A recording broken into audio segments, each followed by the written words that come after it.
Hello students, आज हम लोग रिएक्टिव इंटरमीडिएट्स के बारे में पढ़ेंगे। हमारे सिलेबस में कुछ रिएक्टिव इंटरमीडिएट्स जैसे कार्बोकेटायन, कार्बेनायंस, फ्री रेडिकल्स, कार्बीन्स, एरीन्स और नाइट्रीन्स मेंशन हैं, जिनको हमें विस्तार से पढ़ना है। सबसे पहले अपन इसमें फ्री रेडिकल्स क्या होते हैं इसके बारे में मैं आपको बताऊंगी। फ्री रेडिकल्स जब कभी भी कोई रासायनिक अभिक्रिया होती है तो सहसंयोजी बंध के विषमांश विखंडन से, इलेक्ट्रोलाइटिक फिशन से बंध के जो इलेक्ट्रॉन युग्म हैं उनमें से प्रत्येक परमाणु अपने साथ एक अयुग्मित इलेक्ट्रॉन ले जाता है। इस प्रकार के परमाणु या परमाणुओं के समूह को, जिसमें एक अयुग्मित इलेक्ट्रॉन होता है अथवा विषम संख्या में इलेक्ट्रॉन उपस्थित होते हैं, मुक्त मूलक फ्री रेडिकल्स कहलाते हैं। जैसे यहाँ पर क्लोरीन क्लोरीन के बीच में ये कोवलेंट बॉन्ड है, हाई एनर्जी पर इसका सम्मांश विखंडन होता है, होमोलाइटिक फिशन होता है और फ्री रेडिकल्स बन जाते हैं। इस प्रकार के विखंडन के फलस्वरूप जो प्राप्त मूलक हैं वो बहुत ही अधिक रिएक्टिव होते हैं, बहुत ही अधिक क्रियाशील होते हैं। तो हम फ्री रेडिकल्स की अगर डेफिनेशन देना चाहें तो वे स्पीसीज जिनमें कार्बन परमाणु पर अयुग्मित इलेक्ट्रॉन्स, अनपेयर्ड इलेक्ट्रॉन उपस्थित होते हैं तथा सहसंयोजक बंध के सम्मांश विखंडन से, होमोलाइटिक फिशन से बनते हैं, फ्री रेडिकल्स कहलाते हैं। फ्री रेडिकल्स का जो स्टेबिलिटी का ऑर्डर है उसमें tertiary free radical is most stable then secondary, secondary is more stable then primary and primary is more stable then Maithil. इस प्रकार असंतृप्त यौगिकों से प्राप्त मूलक जो हैं वो सर्वाधिक स्थायी होते हैं। इन मूलकों की स्टेबिलिटी का जो एक्सप्लेनेशन है वो हम हाइपर कॉन्जुगेशन और रेजोनेंस इसके आधार पर बता सकते हैं। जैसे बेंजिल और एलिल फ्री रेडिकल्स हैं, बेंजिल और एलिल फ्री रेडिकल्स हैं, इनके अंदर रेजोनेटिन और हाइपर कॉन्जुगेटिव की सबसे अधिक संख्या देखने को मिलती है।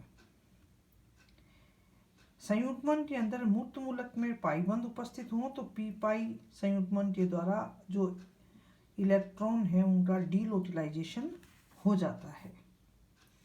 अब इसमें अपन ऑर्बिटल डायग्राम जो है फ्री रेडिकल का वो देखते हैं।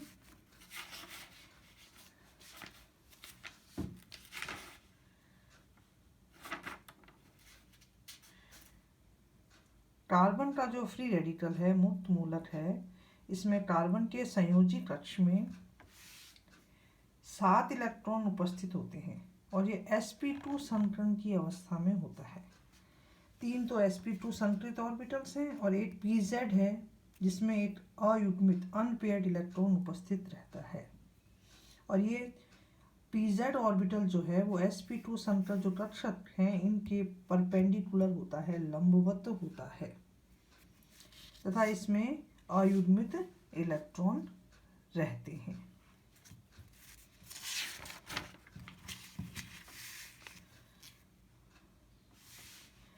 सेकेंड जो इंटरमीडिएट अपन को इसमें पढ़ना है वो है कार्बोनियम आयंस और कार्बोकेटायंस, कार्बोकेटायंस। तो किसी रिएक्शन के अंदर सहसंयोजक बंध का जो विषमांश विखंडन होता है, विषमांश का मतलब है इलेक्ट्रोलाइटिक फिशन होता है, तो उससे जो प्राप्त मध्यवर्ती स्पीशीज है अगर उसमें कार्बन एटम पर धन आवेश आ जाता है तो वो कार्ब धन आयन या कार्बोकेटायन कहलाता है।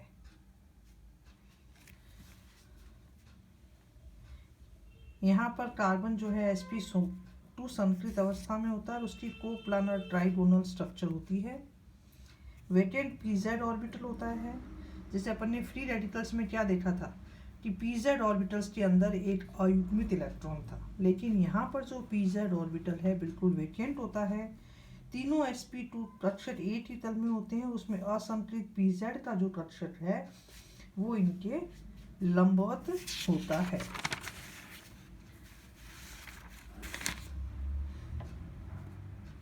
स्टेबिलिटी ऑफ कार्बोकेटाइन की अगर हम बात करते हैं तो कार्बोनियम आयन तो जो स्टेबिलिटी है वो इसके ऊपर जो पॉजिटिव चार्ज आया है उसके डिस्पर्श या परिक्षेपित किया जाए तो जितना अधिक डिस्पर्शन होगा पॉजिटिव चार्ज का, धनावेश का, वो कार्बोकेटाइन उतना ही अधिक स्थायी होता है।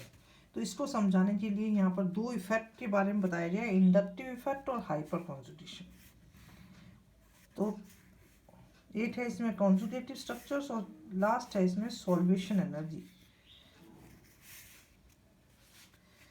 तो सबसे पहले इंडक्टिव इफेक्ट किस तरह से इसको प्रभावित करता है, जैसे यहाँ पर एक CH3+ लगा हुआ है, यहाँ पर CH3CH2+, यानी कि CH2 के साथ में एक प्लस आई इफेक्ट वाला मैथिल समूह लगा हुआ है।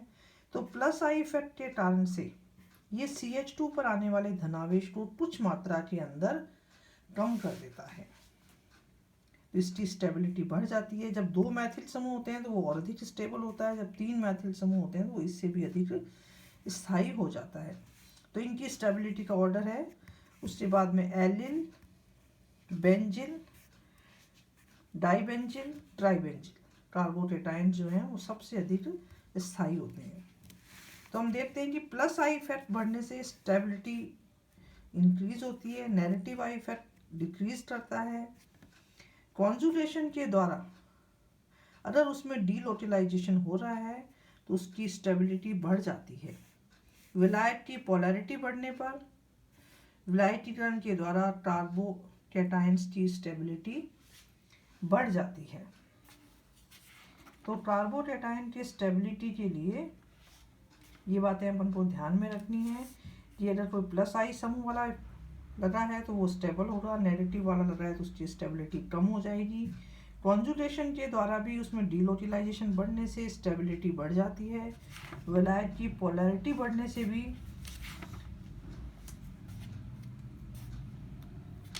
स्टेबिलिटी जो है वो बढ़ जाती है। तो जितने भी कार्बोकेटाइन्स हैं, एग्जाम के अंदर मोस्टली कार्बोकेटाइन की स्टेबिलिटी को लेकर के क्वेश्चन आता है कि कौन सबसे अधिक स्थायी है। तो अपन को इन्हीं फैक्टर्स को वहाँ पर लागू करना है, देखना है कि अगर प्लस आई प्रभाव जिसमें ज़्यादा है वो अधिक स्थायी होगा, कॉन्जुगेशन जहाँ संभव है वहाँ डीलोकेलाइजेशन होगा, वहाँ पर स्टेबिलिटी बढ़ेगी। अगर कोई पोलर सॉल्वेंट की रिएक्शन है तो वहाँ पर जो है स्टेबिलिटी बढ़ जाती है। तो इन सब चीज़ों के द्वारा हम कार्बोकेटाइन की स्टेबिलिटी को एक्सप्लेन कर सकते हैं।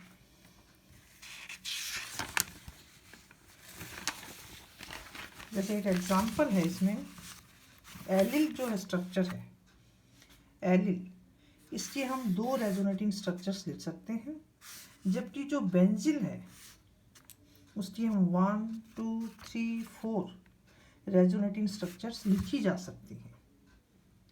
इसलिए बेंजिल जो है वो एलिल की तुलना में, बेंजिल का जो कार्बोकेटाइन है वो एलिल की तुलना में अधिक स्थायी होता है, क्योंकि एलिल की केवल 2 ही अनुनादी संरचनाएं संभव हैं, जबकि बेंजिल की हम जो है 4 रेजोनेटिंग स्ट्रक्चर्स अनुनादी संरचनाएं लिख सकते हैं। धन्यवाद।